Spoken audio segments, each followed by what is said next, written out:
Ooh, wee. Mm. What's up, good people? Mark Holmes here, and as always, I want to say thank you all for watching, commenting, subscribing, and being part of the Joe Boo Sports Report.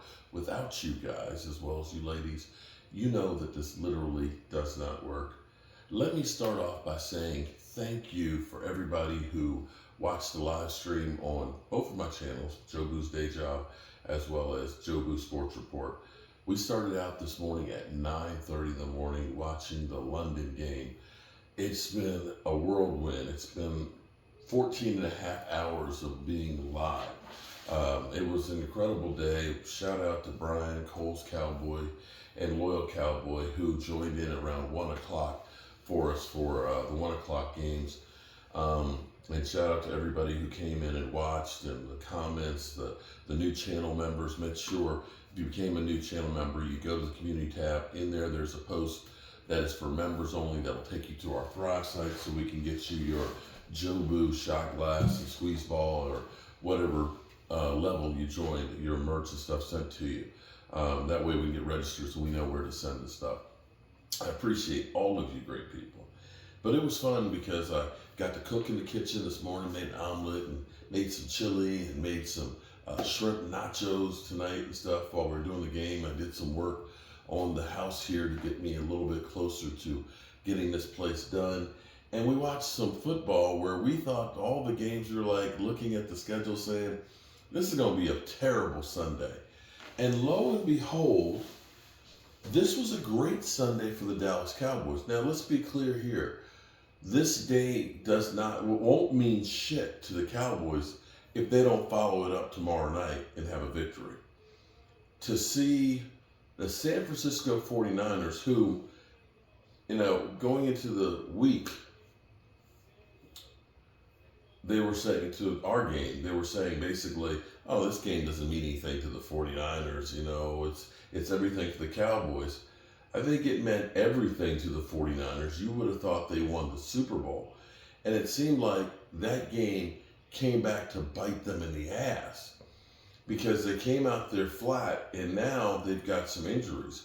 Christian McCaffrey went out and got hurt. We don't know how severe he is.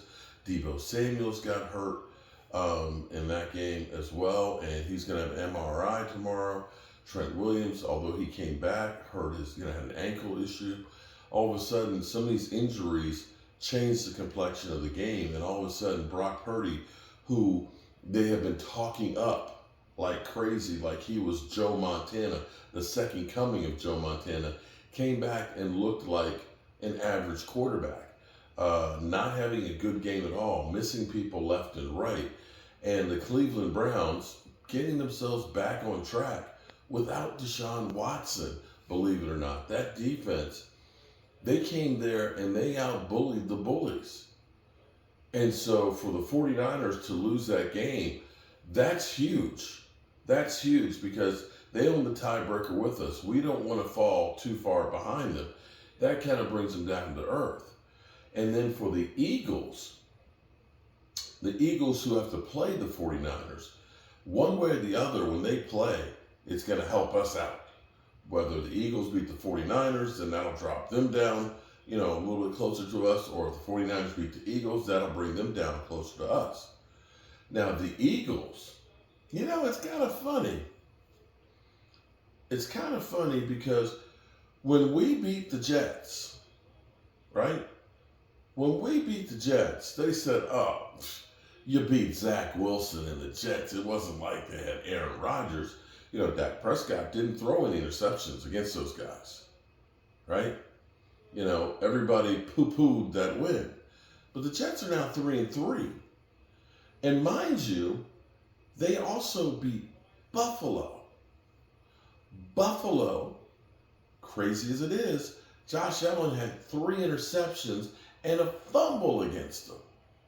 Lo and behold, it was actually kind of funny because I believe Philly 500 foreshadowed this. He was excited because the 49ers had lost. And of course, everybody's saying, the Eagles are going to be the only undefeated team after today. And Philly 500 said in the beginning of the stream, because we had the Philly meltdown cam, and he melted down today on Gainwell. I've actually uploading that now. He said, I don't consider us the best team until we beat the Jets. And I said right then and there, is he foreshadowing a loss? And lo and behold, Jalen Hurts looked like ass today. Now, the funny thing is, he had 3 interceptions, including, because here's what happens with Cowboys.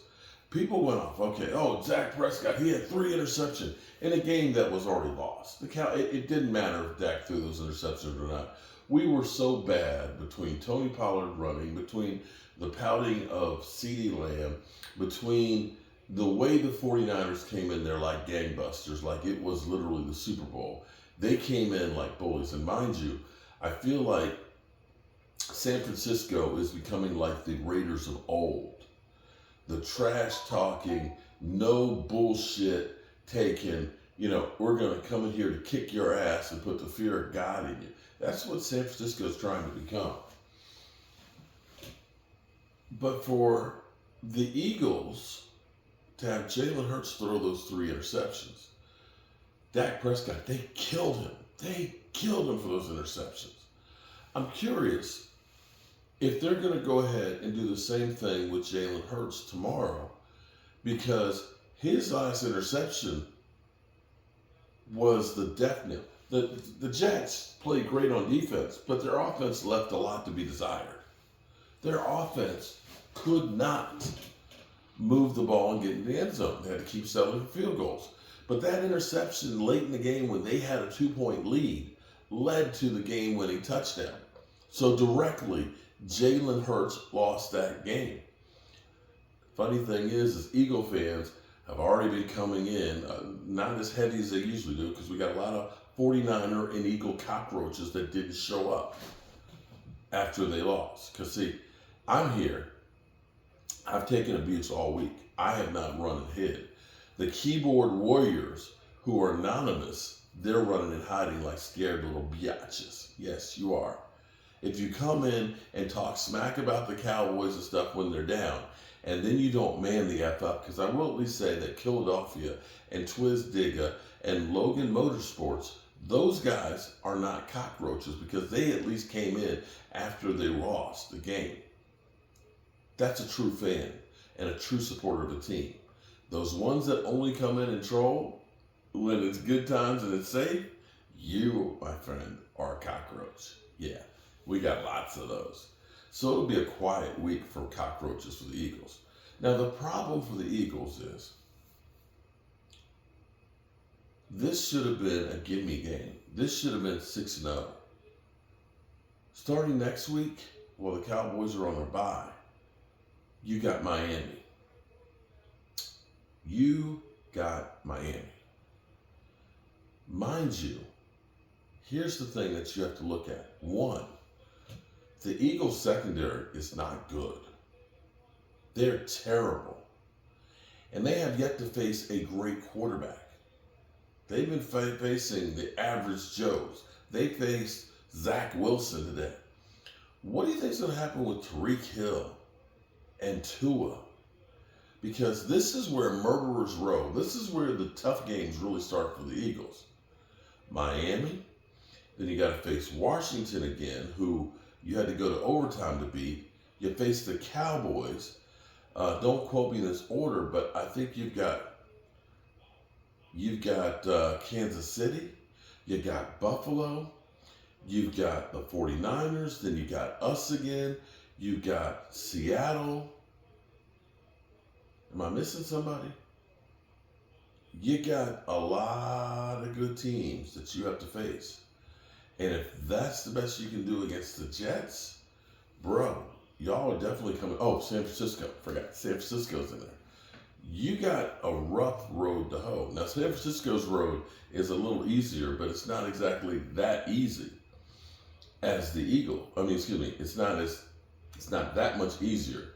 It's not as hard as the Eagles, but it's not that much easier. So if the Cowboys can get their shit together and play well tomorrow night and get a win and going into the bye week, things look totally different. I can't wait to see what the narrative is tomorrow. Actually, I can't wait to actually get in here and climb in the bed with my beautiful wife. It's getting chillier at night. And now we got the heat actually on in here. This fire actually feels pretty good. But today was definitely a good day to kick back and watch football. And this is the thing about football that's kind of crazy. I've said it many, many, many times before. You can go from the penthouse to the outhouse quickly. And here's where it's really crazy. I want you to think about this. After the first 2 weeks, the Cowboys, when we destroyed the Giants, destroyed the Jets, and shout out to the Giants being so close against Buffalo. People were talking about how great our defense was and how great the team was. And then we lost against the Cardinals. Then it was Miami was the hot team. Because Miami ended up beating the Bears not the Bears. Ended up beating Denver 70-20. All of a sudden, everybody was talking about how great Miami is, that they're playing Buffalo and Buffalo early. They're getting all the cold weather games out early. How are you going to stop that team? That team was the team that could go undefeated. And then they lost to Buffalo. And then Buffalo was Buffalo beat Miami. Now the Buffalo Bills are the hot team. And then they lost to the Jags. So, of course, then it became the San Francisco 49ers that beat the Cowboys. Best team in football. Oh, my God. San Francisco is great, great. And now they lose to the Cleveland Browns. And worst for it is they got injured. Christian McCaffrey and Debo, and they got exposed where Brock Purdy is not so good when you can put pressure on him. So there you have that. Oh, and mind you, the Eagles, Lane Johnson, ankle injury. Don't know how severe it is. And after Lane Johnson went out, the Eagles didn't score any more points. So yeah, things change quickly in the NFL. Not wishing injuries on anybody, but we've been hit by the injury bug too. So tomorrow night is huge. Cowboys get back into the conversation of maybe getting that season and getting not just into the playoffs, but maybe a better seed in the playoffs. But you got to take care of business first tomorrow. And with that being said, I'm going to go take me a shower, get cleaned up, make sure my feet are clean. Inside joke from the live stream. Climb in bed with mama. I might even sleep in just a little bit tomorrow. Wait till about 8 o'clock to get up. And then bust the hump here on the Red Brick House and get ready for the live stream tomorrow night. And that's all I have to say about that. From the bottom of my heart, I appreciate all the support from all you good people. And remember, tell the people you love them. You might not get the chance again. And I love you guys. And God willing, I'll see all of you tomorrow. Peace.